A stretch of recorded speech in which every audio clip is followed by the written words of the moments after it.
Oke. Assalamualaikum warahmatullahi wabarakatuh. Para siswa sekalian yang berbahagia, pada kesempatan kali ini kita akan sama-sama lanjutkan pada season pertemuan yang kedua, di mana pada pertemuan yang lalu masih di kajian bahasan bab 1, yakni tentang dasar-dasar akuntansi, di mana pada pembahasan yang lalu masih di poin yang pertama, yaitu tentang akuntansi sebagai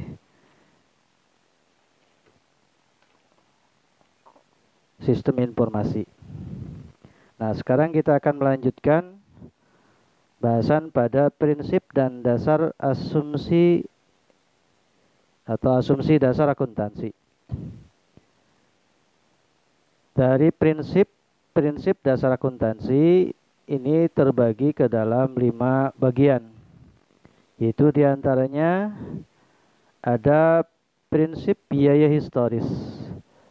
Dalam prinsip biaya historis ini menghendaki adanya harga perolehan,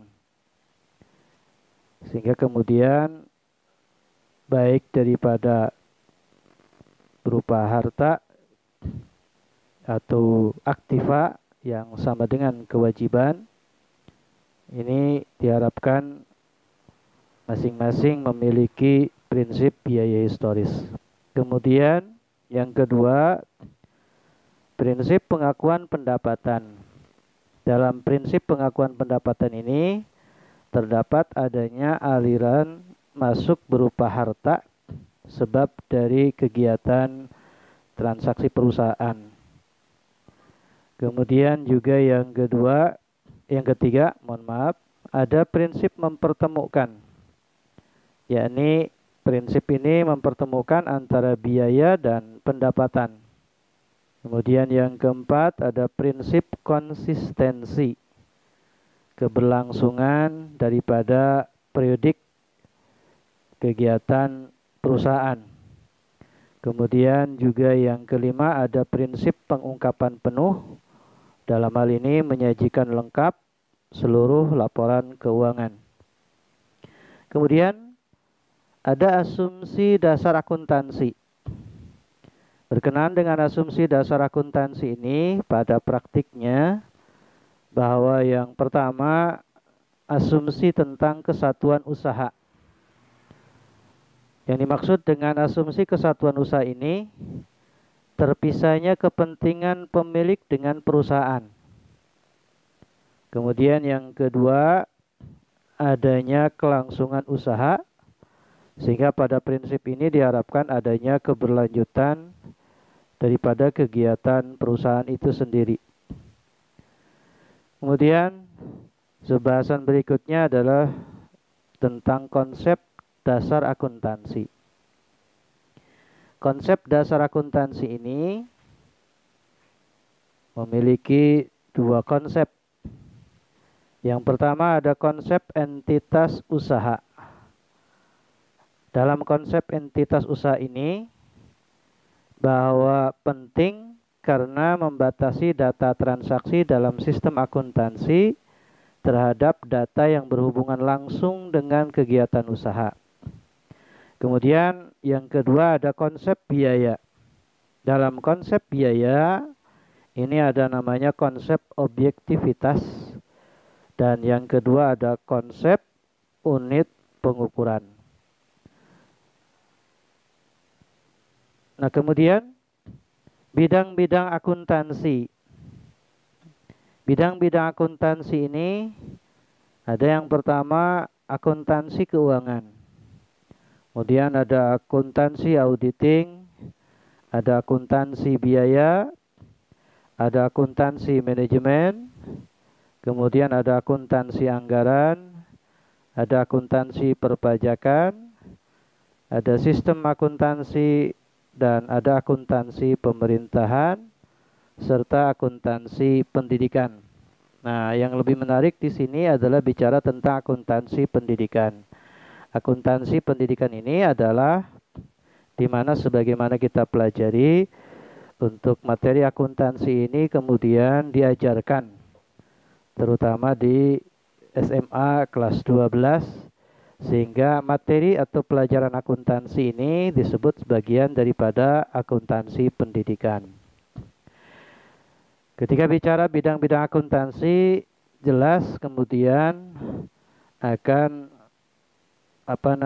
menjadi sebuah profesi bagi si pengguna atau si pelaku dalam bidang akuntansi. Dan ini disebut dengan profesi akuntan. Tentang profesi akuntan itu sendiri, paling tidak ada 4 yang kita ketahui. Pertama ada akuntan perusahaan.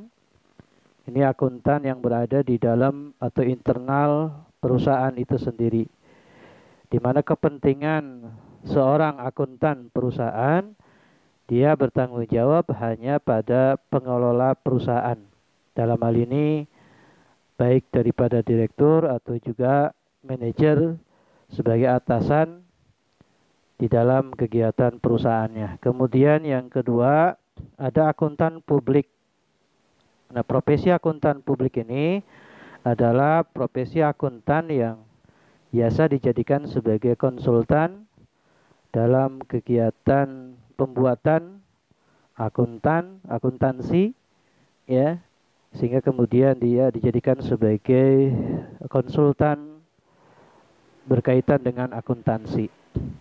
Kemudian ada akuntan pemerintahan. Akuntan pemerintahan ini adalah seseorang yang punya profesi akuntansi, dia berada dalam lembaga kepemerintahan. Kemudian yang keempat ada akuntan pendidik. Nah, profesi ini adalah di mana seorang ahli dalam bidang akuntansi, dia memberikan pengajaran untuk kegiatan pendidikan. Maka dia disebut sebagai akuntan pendidik. Kemudian etika profesi seorang akuntan.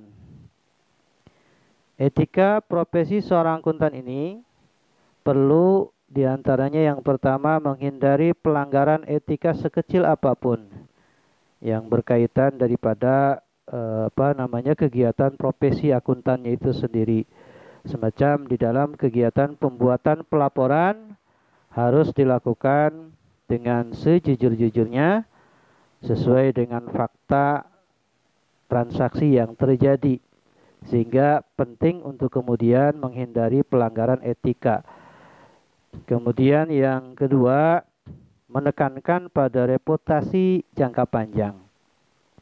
Yang jelas seorang akuntan atau yang memiliki profesi akuntan ini penting berpikir jauh berkenaan dengan pelaporan keuangan, karena setiap pencatatan pelaporan keuangan punya pertanggungjawaban dalam jangka panjang sebagai acuan dalam pengambilan keputusan. Kemudian yang ketiga, siap menghadapi konsekuensi yang kurang baik bila berpegang pada perilaku etis.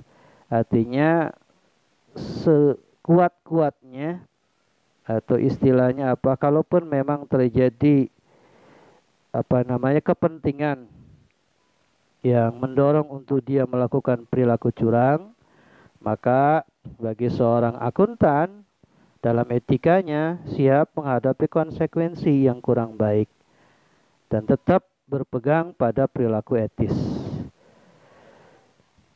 Nah, itu diantara bahasan berkenaan dengan pertemuan yang kedua ini. Dan di sini coba saya memberikan latihan berkenaan dengan materi yang sudah disampaikan, baik pada yang pertama ataupun juga yang kedua ini. Pertama, untuk soalnya adalah tuliskanlah pengertian akuntansi dan tujuan pokok akuntansi. Dan yang kedua, jelaskan sejarah akuntansi di Indonesia sebagaimana yang kalian ketahui. Barangkali itu saja untuk pertemuan yang kedua ini. Dan selamat belajar, selamat mengerjakan daripada tugas yang disampaikan. Demikian, terima kasih.